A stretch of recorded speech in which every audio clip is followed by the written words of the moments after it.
You're listening to the Sustainable Angler Podcast. I'm your host, Rick Crawford. In this episode, I interview Emerald Water Anglers founder Dave McCoy, and we talk about everything from environmental threats to our fisheries to the business case for sustainability and how Emerald Water Anglers is going carbon neutral.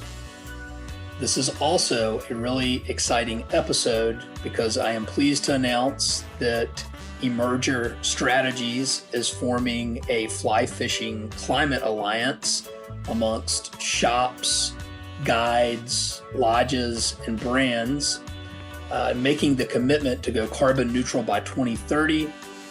And Emerald Water Anglers was one of the first to sign up. So kudos to Dave, and hope you enjoy this episode.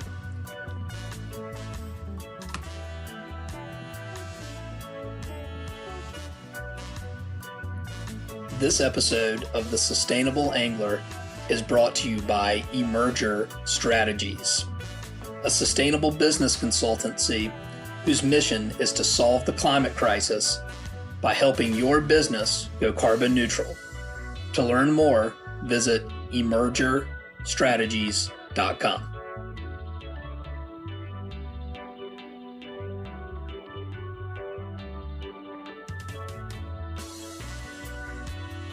So Dave, I wanted to get things kicked off with a little bit of background just on you, and I'll let you run with that. Sure. I grew up in Eugene, Oregon. My dad was a teacher and drugged me around as his fly fishing partner for the better part of every summer from the time I was in diapers on. And, I had the luxury of traipsing around some fairly notorious namesake rivers like the North Umpqua and the Deschutes and the Mackenzie and stuff like that. So I was infused with fly fishing, unbeknownst to me, at a fairly young age. And I believe to this day that it actually formed a rung on my DNA ladder. I don't think I could shrug this off if I wanted to. So, started ski race coaching, while I was living in Oregon, and moved to Colorado, guided down there for a number of years out of Telluride and Vail. And then basically my girlfriend, now wife at the time, and I decided that Seattle was our next destination to adventure off to. And here we sit today, 20 some years later. So that's the brief of it. That's super cool. Yeah. My wife and I had an opportunity to visit Seattle a few years ago, and we got out for a day and fished the Deschutes. And it was the only time I fished in that corner of the world, and just so beautiful out there. Really, really unique. And the fishery and the scenery is super cool. Definitely different than where you are. Yeah, right. Just way different than Charleston. Yeah. But that's a beautiful part of the world. Well, cool. Well, so you moved to Seattle. Did you go there with the intent of starting a fly shop, or what was the draw? Well, I mean, the funniest part about it was, I think, my wife would probably debate this a little bit or push back a little bit. But when we moved to Seattle, it was really because we needed to get a little closer to family, but also my wife wanted to kind of start a career. And so we looked at Denver, and we briefly pondered the Bay Area, but Seattle was close. We had family here. And prior to moving here, I stopped by a few of the fly shops on a visit and tried to drop off a guide resume, and was basically laughed out of each and every one of the stores because that just didn't exist in Seattle when I moved here. There was no guide service here. There were individual guides that all ran themselves as an autonomous, entity, didn't like partner with other people or anything like that, so to speak. I was told that this area didn't possess anything that would render it a destination fishery that would warrant people looking at Seattle as a place to travel to fly fish. And that really blew my mind. I didn't understand it. Especially having not lived here yet and having there be so much water, I couldn't figure out why there wasn't guide services everywhere. So the reality of it is I figured, when we left Telluride, my wife named the company with our friend Julie, and Julie was and still is a web designer, and as a going away gift built my first website. Cool. And I was fortunate enough to land a job at REI, kind of running the fly shop there for about a year when they had it. And what I'm getting around to saying is that I figured my wife was going to give me about a year to sort of play in this game a little bit still before I had to get a real job. Right. And, I remember when that early website was up, REI had floor computers that had access to the dial-up internet. And I would go over and show people our website for our guide service when they came into the shop in REI. And I'd come home that night, and I remember saying to my wife one day, "Holy crap, look at that."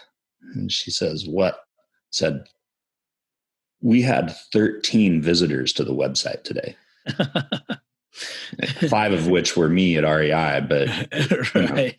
There were above one hand counted unique visitors to the website. We're moving up. That's what I said. I was like, this is going to take off. Yeah.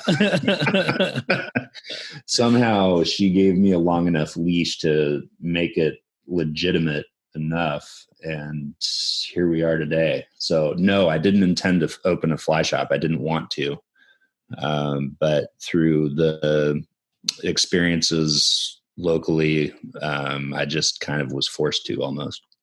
So, and so when people are coming to Seattle for destination fishing, are they primarily coming there to steelhead, or what's I think steelhead are certainly a huge draw, probably still, and ironically today, the largest draw, because it is Washington State fish.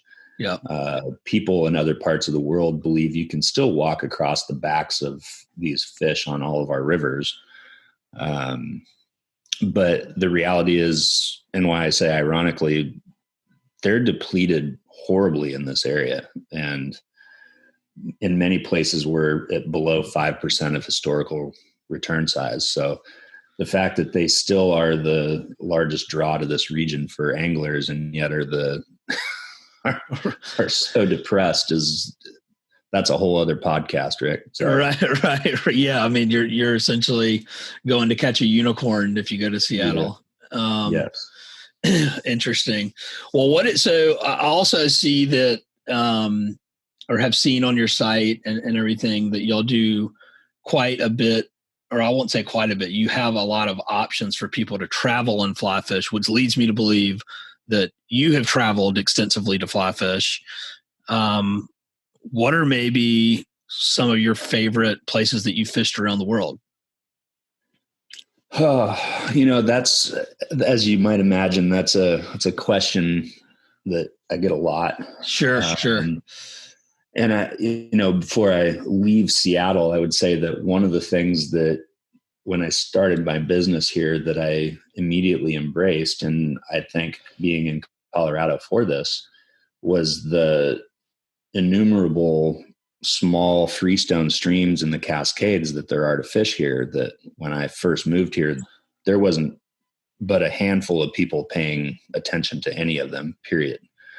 They really are the fly fishing lottery winner that Washington is holding, because there's tons of them. The majority of the trout in them are wild fish. native fish sometimes have never had access or exposure to anything man-made as far as another fish species goes. The scenery is utterly out of this world.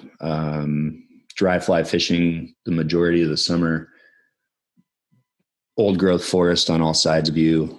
Wow. There's photos on our site where people will ask if I've taken a New Zealand shot and put it on our Seattle page. No kidding. Yeah, it's gorgeous. And then we have Puget Sound, which is like I posted on Instagram this morning, is what I kind of consider my home water. It's what really sealed the deal for me here, being that it's year round, and it's just such a unique fishery to ply with a fly line, because fly fishing for cutthroat trout and saltwater just doesn't happen in very many other places on the planet. And it's gorgeous. So back to your question, my personal take on it is I consider myself to have a little bit of ADD on traveling to fly fish. Okay. And my favorite place that I've ever fly fished around the world is probably someplace I haven't fished yet. That's a good answer. Every place I've been has been fabulous. And I've been right. to about 40 countries in the last 7 or 8 years. So, wow. And I mean, and that for me, I mean, I haven't traveled that much, but just getting to travel in and of itself is part of the fun, if not the fun, the excitement, the preparation, new places, new people, new food, new experiences, and then you throw in some fishing and it winds up being a guaranteed good time. So, yeah. I mean, I always tell people that really the 9-foot long graphite pole and I said pole intentionally. And the fish really are just this little tiny catalyst for what ends up being a lifelong memory that you create. And when I sit around with the guys I travel with and we talk about all the places that we've been together, it is, and maybe it's just because it's the people I surround myself with, but it really is rare that we're talking about a fish when we're laughing over beers over the travels that we've done. It's usually more about breaking my toe in Cuba, playing soccer in the street at night, or going over the handlebars on a bicycle in Argentina. In the street. I mean, there's so many other things that end up occupying the space when we talk about trips that we've done, that the fish really are just the reason. Yep. No, I love that. All right. So to shift gears just a little bit, because you've been guiding, it sounds like, for over 20 years.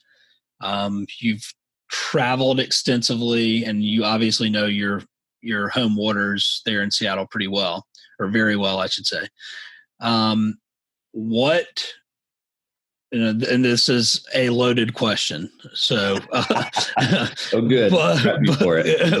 But what are you seeing, or what have you seen that you see, or that you think might be some of the biggest environmental threat or threats to our fisheries here on the planet, or in your neck of the woods, either one? And again, super loaded question. A lot of different ways you could go with this. Yeah, geez. I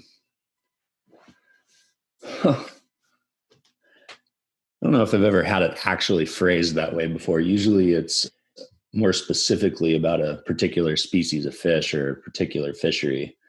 If I start close to home, I would say that we're still battling currently in the age of taking dams down. Yep. For the rest of the world that'll listen to this, they're still trying to build dams out here. So we've got a dam trying to be built on the Chehalis River currently that we're trying to not have happen.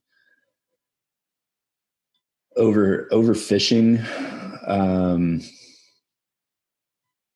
water quality is probably one of the biggest ones, and that probably is more globally approachable, just because there's just no way around it, Rick. The planet's at 8 billion people. It's going to be, I dare say, over 10 or 12 by the time I get ready to start pushing daisies up.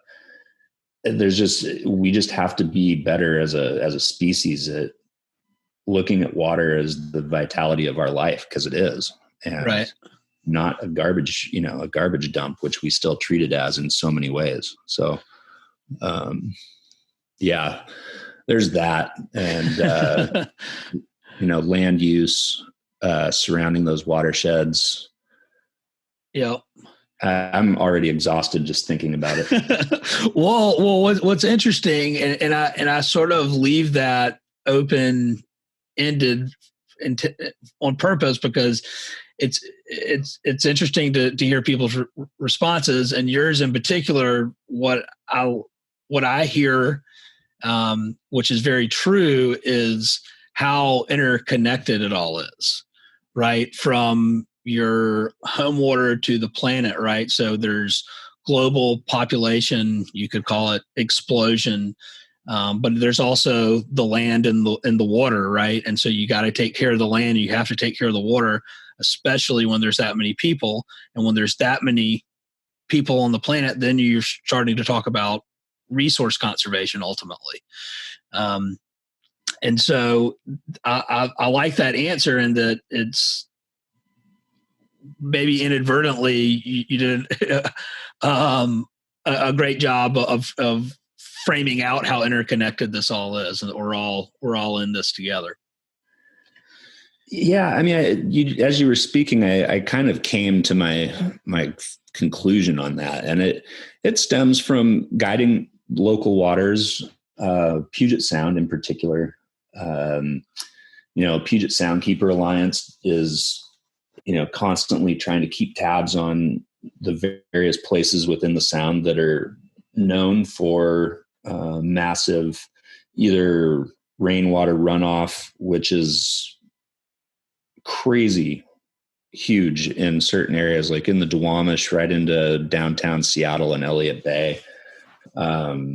Several Superfund sites right there that continually leach this toxic water into Puget Sound. And forever people have just, looked at a body of water that large as, well, how could I possibly affect that? Like, everybody's so immersed or surrounded in their own little tiny bubble that what they do when they see they do something, like, let's say, throw a plastic bottle away and it goes away and they never see it again. They just think, oh, well, awesome. Look at this. The world looks exactly the same right here, right now in front of me. Yep. And what they're not seeing is that the collective of 8 billion people doing that is going to start encroaching upon everybody. It already has in a lot of areas, obviously.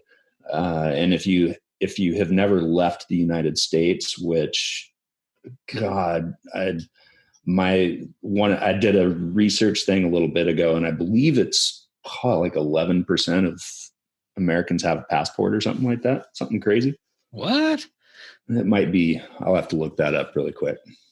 Well, regardless, I mean, that's not a lot. I mean, obviously, that's not a lot of people out seeing the world, I guess. And we live in a pretty,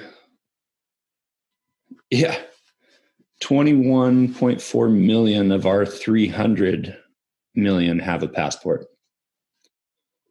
What? That's crazy. Wow. I mean, but like 16% means 42% of Americans hold a passport. So that's pretty good, actually. But still, I mean, there's still, if you haven't seen the world, or pieces of it, realize there's serious impacts for living a certain type of lifestyle.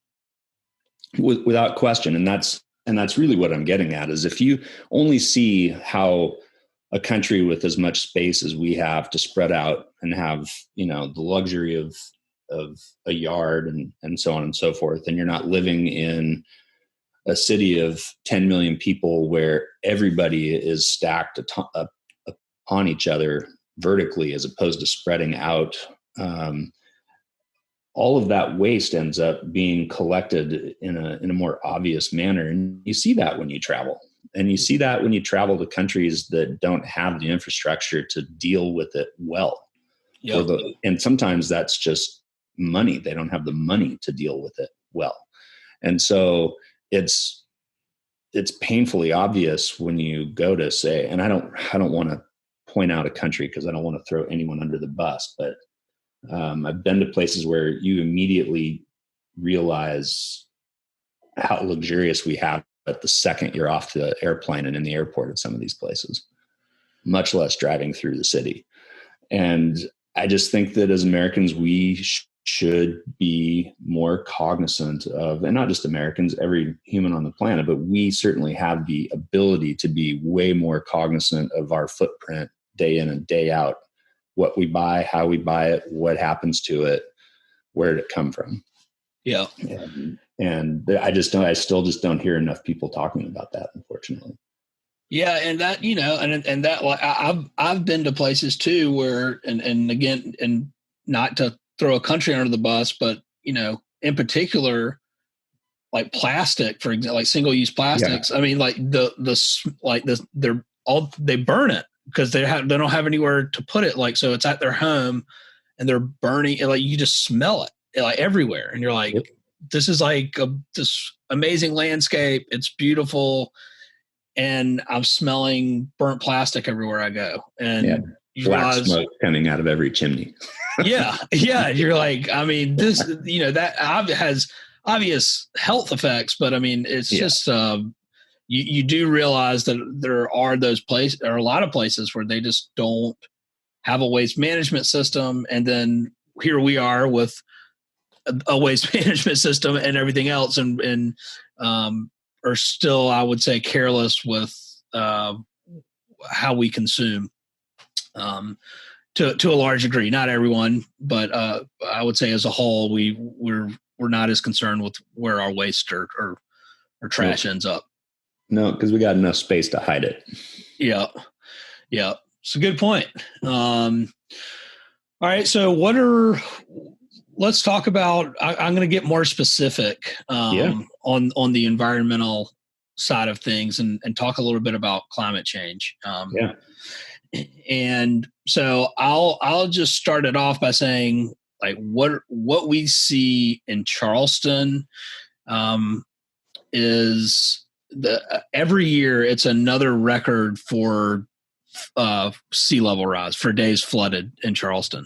Mm-hmm. I think 2019 was like 70 something. The year before it was like 50 something. Like, every year there's just more and more and more flooding. So that's like the most visible thing that I see. What you're not seeing is what's happening underneath the water with, ocean acidification and the ripple effects that has on crustaceans and entire food chains. But the most obvious visible thing that I see is sea level rise. And I'm curious, are you seeing things in Seattle that are like, wow, well, this is obviously climate change? I have seen, we did have some tides this last year that were larger than I thought we could get. I believe we had a couple of tides that pushed 15 feet high. Wow. And previously I had thought that our tides really capped out at like mid 14s. Yeah. So, whether that was to some degree wind driven, but the thing with Puget Sound is it's protected by the Olympic Peninsula from the ocean. So it's not really the direct ocean tide, even though it is obviously connected to it. So I can't believe that wind would drive that to that degree. Well, it's funny that you say that, because and you may already know this, but we have We have on average about a 5-foot tidal swing in Charleston, and full moons and new moons. We get what we call flood tides, and they get to swell at about 6 feet, and that's when we go fish for tail and redfish in the grass. Yep. And this past year was the first year. I have a kayak, so I'll go paddle out to flats and just walk them. And I'm looking at the tide chart app on my phone, and it was noticeably off. And I talked to a lot of other anglers in Charleston about it. It was noticeably higher than what the tide charts were predicting they were going to be, like every time you went out. Or it was like, oh, it's supposed to be a 5.9 today. You're like, oh, that's like pretty perfect depending on what flat you're on. And I go to this flat pretty regularly, and it was clearly like at a 6.3 or 6.4. Like it was several inches considerable. Yeah, right. And you're like, what? Like this is weird. Like what?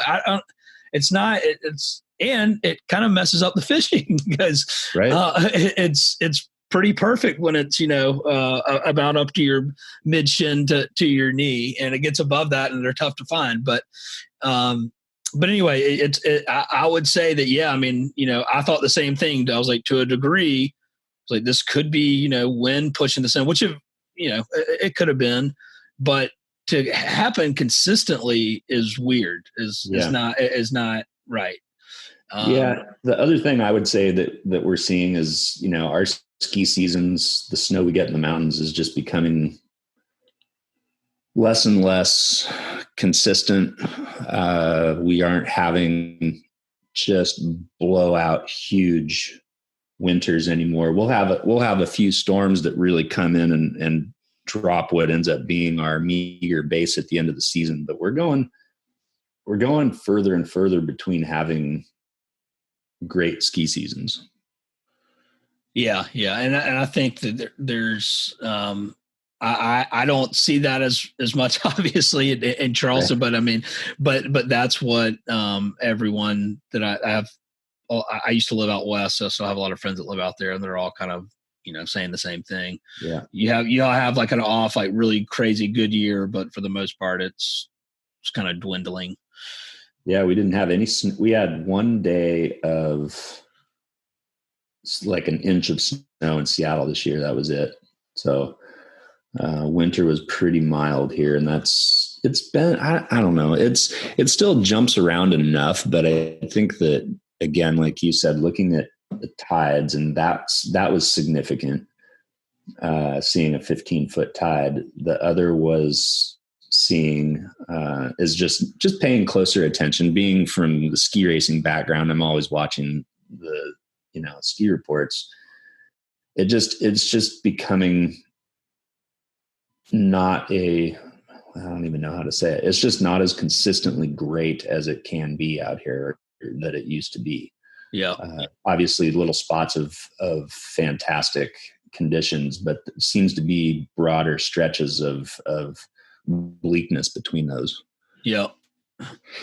All right. Well, so we've talked about some environmental threats that you're seeing. We've talked about dams. We've talked about population, talked about climate change. And I think I told you this before the call, like I'm in this like 24/7 because it's my business. And even for me, it gets like you kind of club people over the head with it enough, and they'll stop, they'll tune out. So let's talk about something positive. let's talk something good. And so because that's the big thing for me is, even though there's all these crazy things happening that are potentially detrimental to the environment, and therefore our fisheries, which I think is probably, if I had to guess, not to put words in your mouth, but probably a big reason that you want to protect what you love. And because that's why I started my business, right? You want to protect what you love. So, but I also see, even though there's all these crazy things happening, I see a ton of good happening. I see a lot of organizations doing great things, a lot of companies, a lot of people, there's just a lot of good things happening. And I think that we lose sight of that sometimes. So I wanted to open that up to you and let you run with that. See if there's any sort of success story you'd care to share.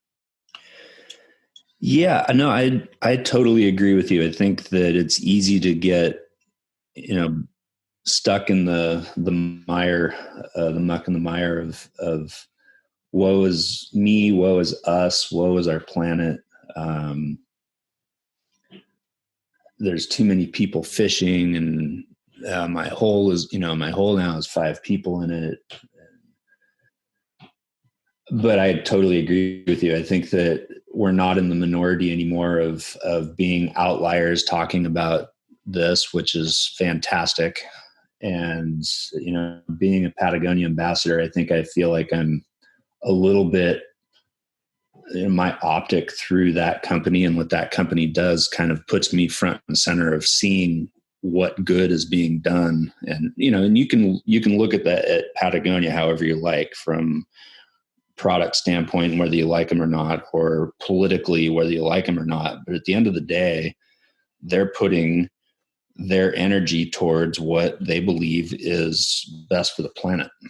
Yep. And they're just, and this is, oh man, Rick, I have this conversation every day, and I'm still wrestling with how to put this out there to the public in a way that doesn't sound condescending, doesn't sound arrogant, just sounds very matter of fact. There's just not a lot of other companies of that size in our industry doing that, period. Yeah. Yeah. And we need that. We need industry leaders to be willing to put their livelihood, their company, their brand, their people out there for the sake of being leaders. What specifically are some of the things that you see Patagonia doing that is positive, I guess, and moving us in the right direction? I think that them trying to use or reuse product as often as possible, in recycling the material that goes into new product is fantastic idea. There's plenty of freaking nylon and woven fabrics already in existence. Yeah, right. We could blanket the planet probably, Yeah. So I think that's really good. I don't know how public, I can't remember how public this is, but I believe that Patagonia is trying to get to carbon neutral as a company by 2025 or something like that. And, that's, I think, again, going back to what I said earlier, that is leading by example. Amazon is doing, to break out of our industry, Amazon's doing some things, again, regardless of how you feel about them, is spending a lot of money to diminish their footprint through a growing business. And I just think that takes a more altruistic look at business than what a lot of companies are willing to do. And, for my company, I stand very firmly on my opinions and my beliefs and how we operate as guides, as a shop, as photographers, as people that handle fish and so on and so forth. And I get it. There is a fear of saying or doing something that might slight your customer base to a point that you lose a customer. But I sit here to tell people now, what you lose in people that don't believe or see how you have moved forward with your business, you will gain stronger, more dedicated, willing to stand shoulder to shoulder with you customers that do believe in how you do business?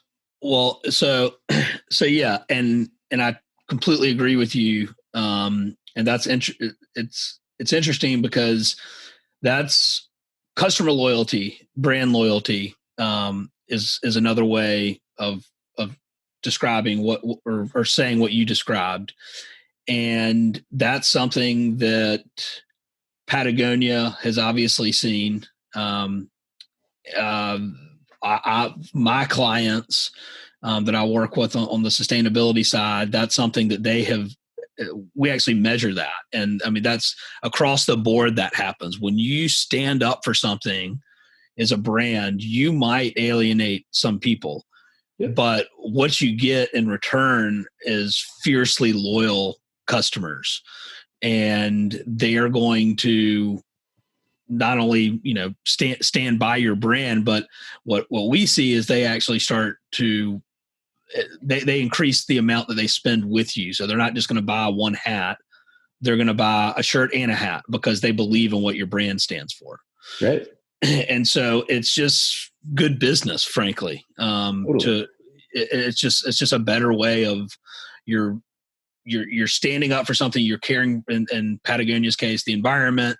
And if you also care about those things, then myself included, you have a fiercely loyal customer. So, question for you. Have you ever seen Simon Simonek's The Golden Circle TED Talk? I know who Simon Sinek is, but I have not seen The Golden Circle. You need to go watch that. Okay.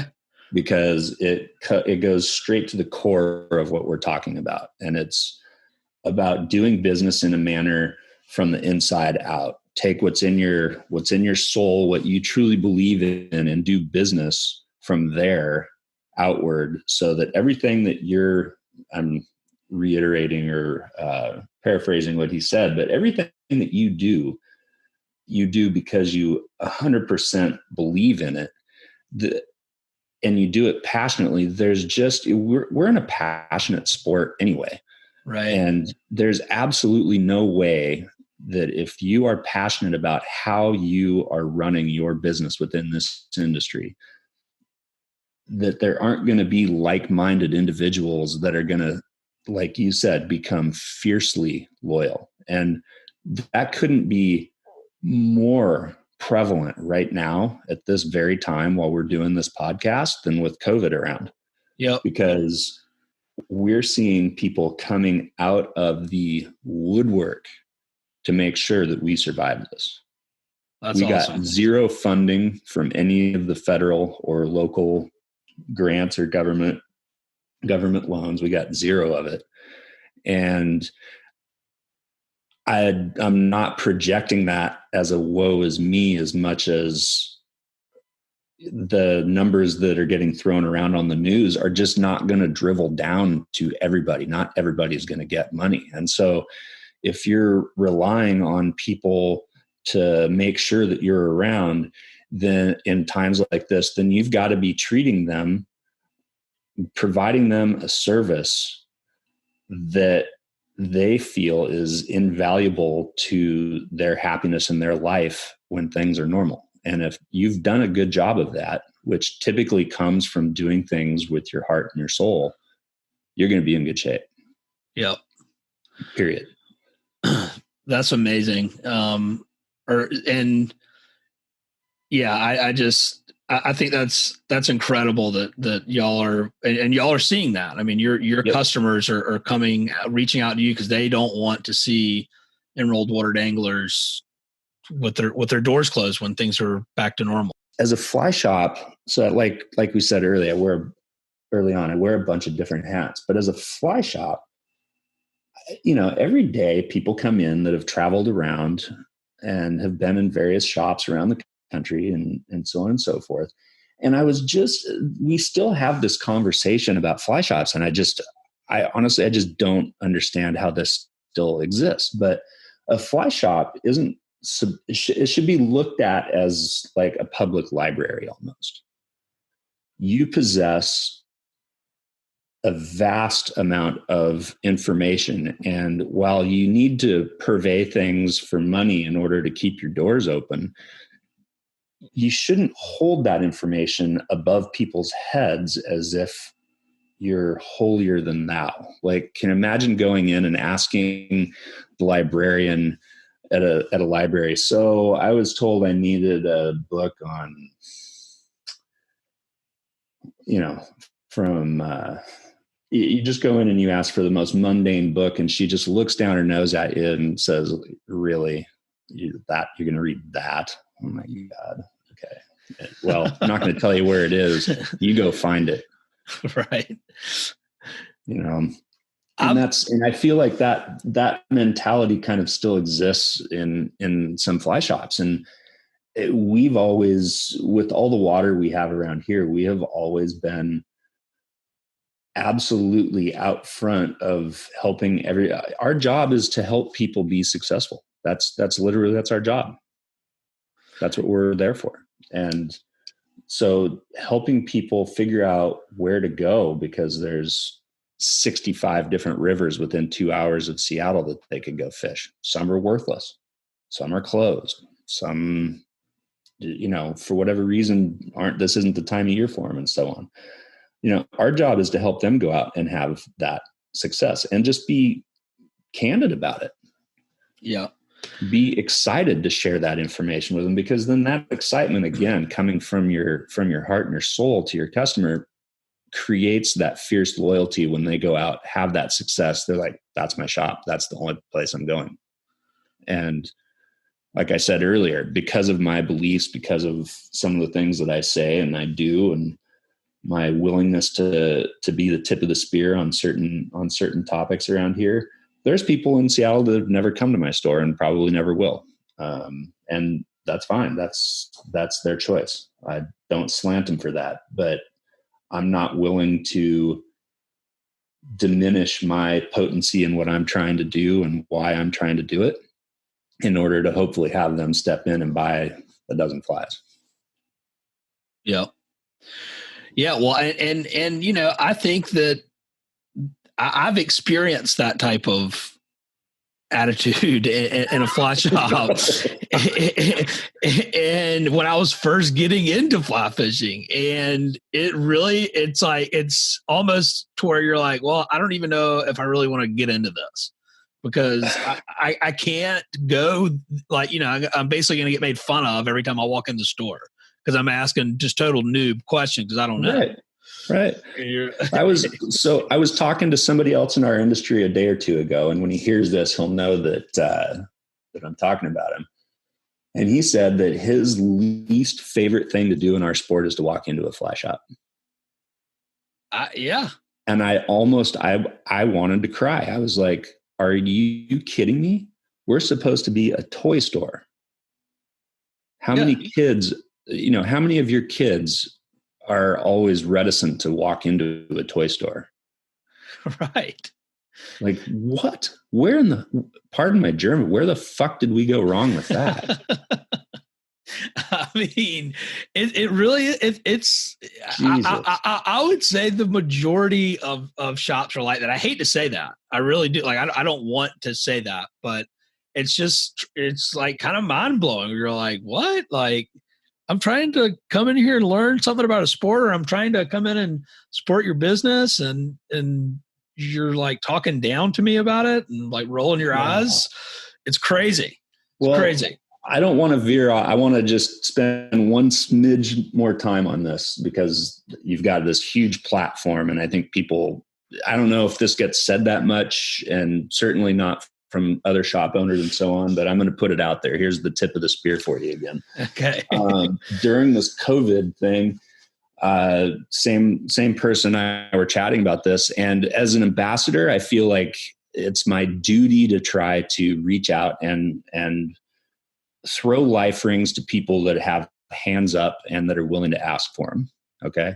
And that even means other shops that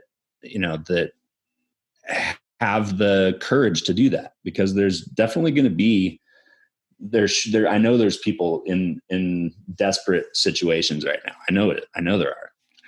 And so at that, industry ambassador level, I feel like that's an obligation that, brands have asked me to represent them, would want me to be saying and doing. And I would do it, Rick. I would do it in a heartbeat if anybody actually reached out. And I even threw that out there on my couple of my channels earlier when this first started. But, and here's the tip of the spear, this might be a cleansing that this industry needs a little bit. Yeah. Because I'm kind of tired of having to recoup and make up for those that are in the sport for the wrong reasons, because it's the cool thing or that or whatever, and don't treat each and every one of their interactions with a customer as the opportunity to imprint on that person why this sport is so incredible. And while we call it fly fishing, it really is, like we said earlier, all of the things that surround the experience of going and catching a fish or not catching a fish. Yeah, that's exactly right. Yeah, if you're in it just for the fish, you're completely missing the point. Yeah, that's exactly right. All right, I'm done. That's it. We can leave that if you want. Well, no, I think it's this is what we're here. We're just I intentionally don't do a ton of or really any prep. And the reason for that is I think it becomes more conversational, and this is a good example of that. We'll just let the conversation take it where it wants to go. And so that's a good point, and that's something that is part of this. I don't know what the right word is. I guess stigma around fly fishing, and I think it keeps a lot of people away. That I guess my point is, the more fly anglers we have, the more people are going to be out there protecting what they love, because you can't not get into this sport and also learn about the environment and learn about the impacts and the threats to the fish and want to protect them because you love the fish. It's just a natural. What other sport are you getting a degree in entomology? Right. I mean, that's such a weird thing to even know about, but a cool thing. And so you start to learn and discover things about the river and things about nature that you wouldn't otherwise, and you I think naturally gravitate towards protecting it. So the more people. But that's what I mean by imprinting, Rick. I wholeheartedly agree. But it means that the person, when that first interaction in the sport happens, the person, and sometimes it's a grandfather, a dad, a mom, a sister, whoever's that sort of key holder, first introductory person to the sport to somebody. If their mantra within the sport is, up the earliest, catch the most, catch the biggest. Yeah. It's, everything's result.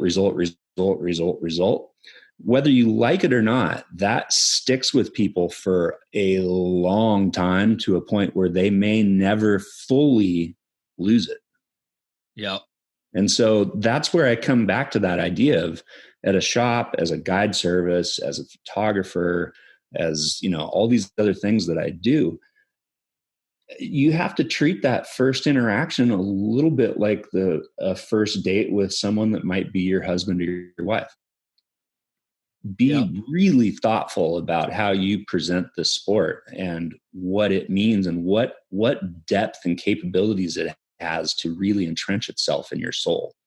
And if you can have everybody doing that as a representative of the sport to the public, then I 100% agree. You have created a legitimate steward every time somebody new picks up a fly rod. Yeah. Yeah. Steward. That's the better word for it. But yeah, I 100% agree too. Unfortunately, we're not there. Well, hey, look, maybe someone will hear this and maybe they'll think a little bit more thoughtfully about what they're doing. It'll be 3 less people that come into my store. Yeah, that's right. well, I want to ask you this, Dave, because I was on your website and I see that you have an environment and sustainability section. Yes. And I want to talk more about that because, first off, a lot of people or a lot of shops or companies in general don't have that section on their site where they're saying, hey, we care about the environment, we're doing what we can. And I wanted to learn a little bit more about what your shop is doing for the environment. I'm glad you asked.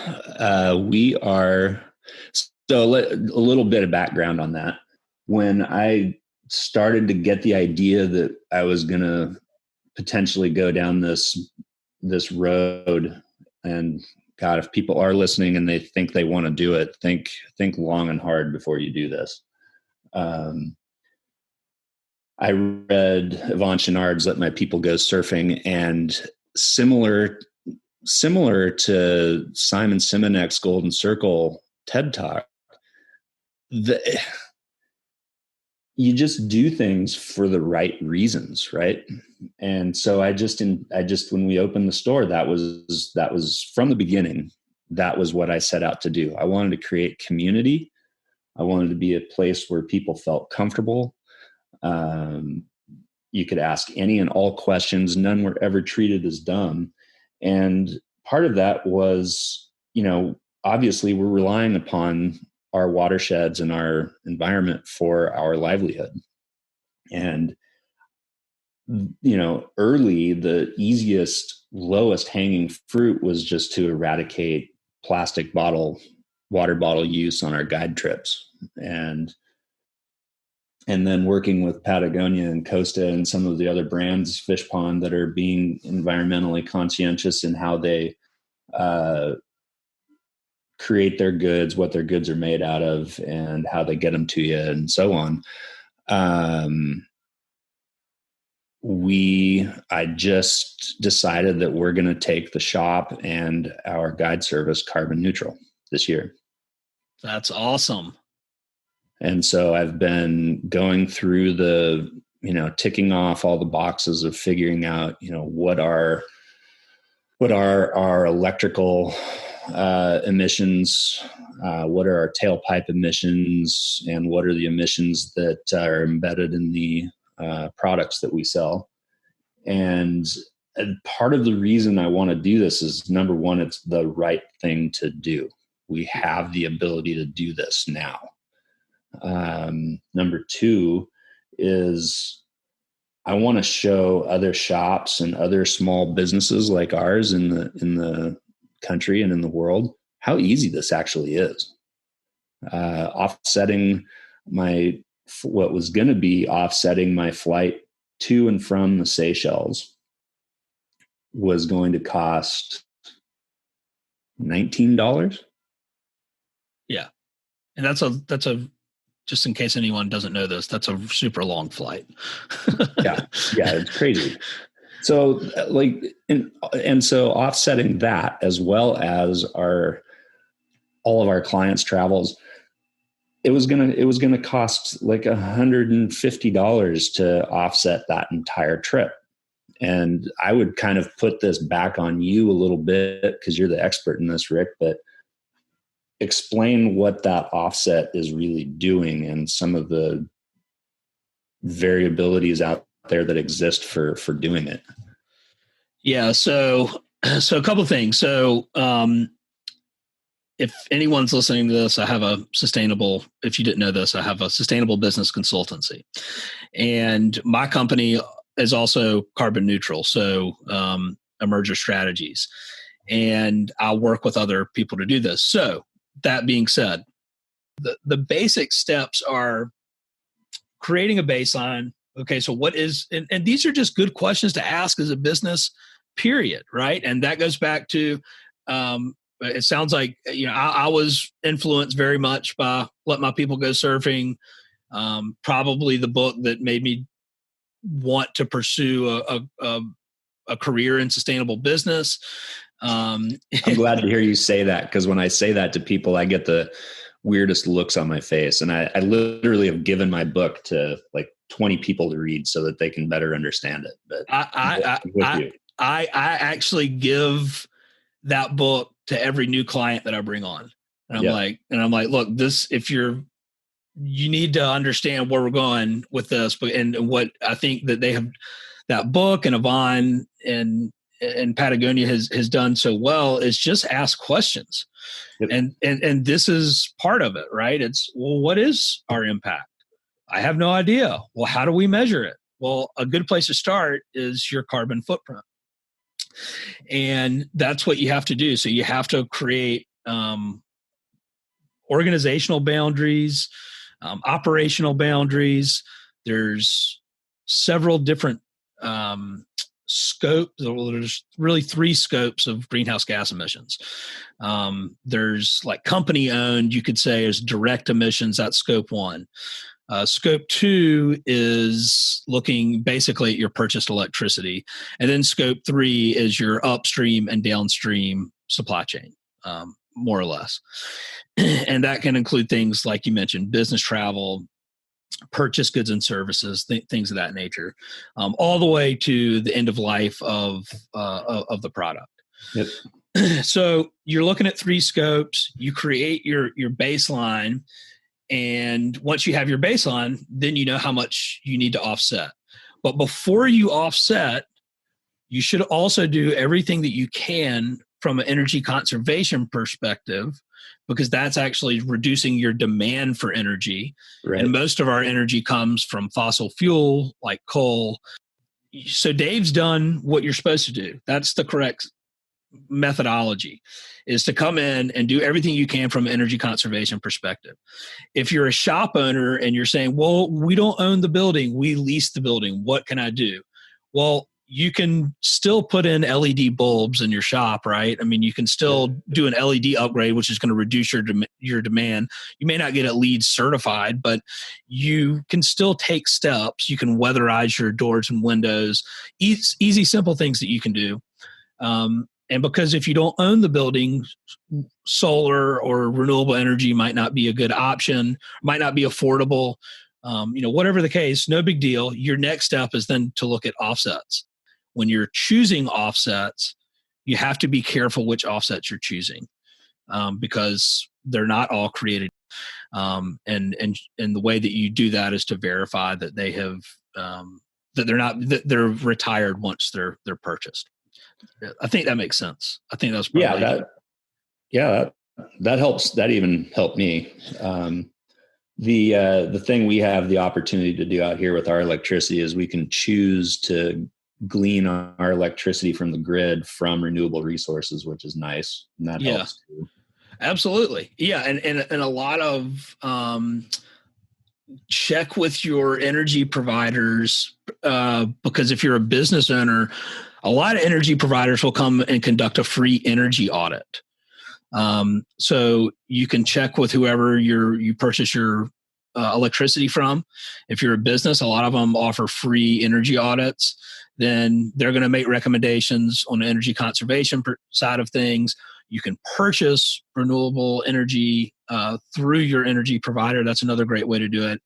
And then I guess ultimately your last resort is to offset. And in my case, and in Dave's case, I did everything that I could and what I could afford to do from an energy conservation perspective, and and being conscious of the products that I buy. If I upgrade to a new printer, I make sure that they're Energy Star certified. Just things like that start to add up, and it's easy. It's really not that hard. And Dave, I'll let you speak to that. But I mean, you had said earlier, you went in and offset your flight like it was no big deal. It's $20. Yep. So it's affordable, I guess is ultimately what I'm getting at. So correct me if I'm wrong on this too, Rick. So the the deal here is that because the offset thing is still foreign language to the bulk of people out there, there's not an overwhelming number of opportunities for it right now, but it's growing, correct? Yeah, that's right. And that's going to be a whole, in my opinion, that's going to be a whole new, I guess, opportunity is probably the best way to describe it. And is you're going to see different businesses start to pop up and grow that are in the businesses of selling offsets, and which is cool. That. Yeah, you totally want that.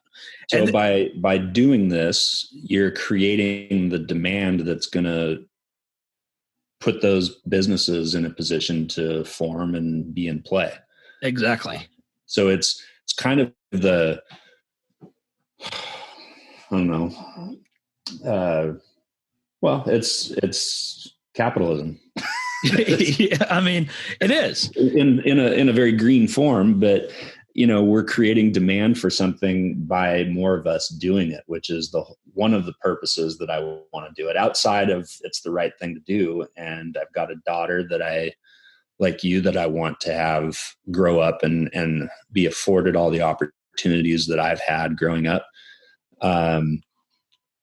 I also want to be able to use this, like I said earlier, as a conversation piece with each and every person that I'm on the water with, or at a gathering or a party with, or that I run into at the coffee shop. I want to be able to tell people this so that I can be fluid in this language, and in a way where it inspires those people to leave and be thoughtful about, I wonder, maybe I can do that for me just personally. Maybe I can do that for my house. Maybe, and help create that demand like everybody else in this industry is used to doing, at a very grassroots, organic level. 1v1. Everything's there. Yeah. And you said something that I think a lot of people misunderstand about climate change and the economy. And I want to make this point because I think it's super important. Climate change is the greatest, I'm going to say it, is the greatest economic opportunity of the 21st century. A lot of good can come from solving climate change. We could rethink and recreate our economy in a sustainable way that is more thoughtful and is better for the planet. And it's what we're seeing is that it's good for business too. Yep. There's jobs to be made here, that created here. It's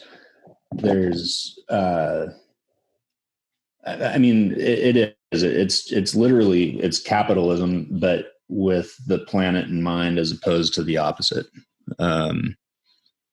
It just requires larger groups of people embracing the idea and starting to shift their train of thought and their money in that direction. And that's my hope. Yeah. Well, I think that transition has started, and I think that people are aware of what's happening. And then, as you're seeing, and as a lot of companies and brands are seeing, is that once you take that leap and make your voice known and take that stand, that it ultimately is just good business decision. It is. And, again, Rick, I can't say this enough. Do it because it's the right thing to do, and don't dip your toe in it. Jump in with both feet. Yep. Do this with conviction, and it'll be that much easier of a conversation to have with every single person that asks you about it going forward. If you're just going to dabble in it because it's kind of a buzzword going around right now, people are going to see through it. Yeah. And you're not doing anything positive. period. Right. Well, I mean, you're exactly right. You either have to believe in it or not. If you don't, that's okay. Maybe that's not for you, but it doesn't do anybody any good to I guess what we would call greenwash, and fake it just because it's a buzzword. I think you have to be authentic and do it with real intent for it to work. Kind of like life, as I've found out. Yeah. It's better to just live your life that way as opposed to faking it. Yeah. Well, I think that's probably an awesome note to wrap with. I do too. So I'll thank you, Dave. I really appreciate it.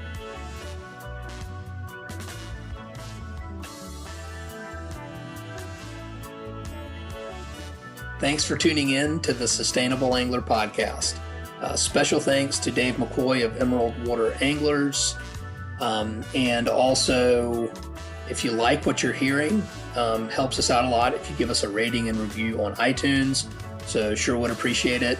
And stay tuned for a big release regarding the Climate Alliance members in the next week or so. Cheers.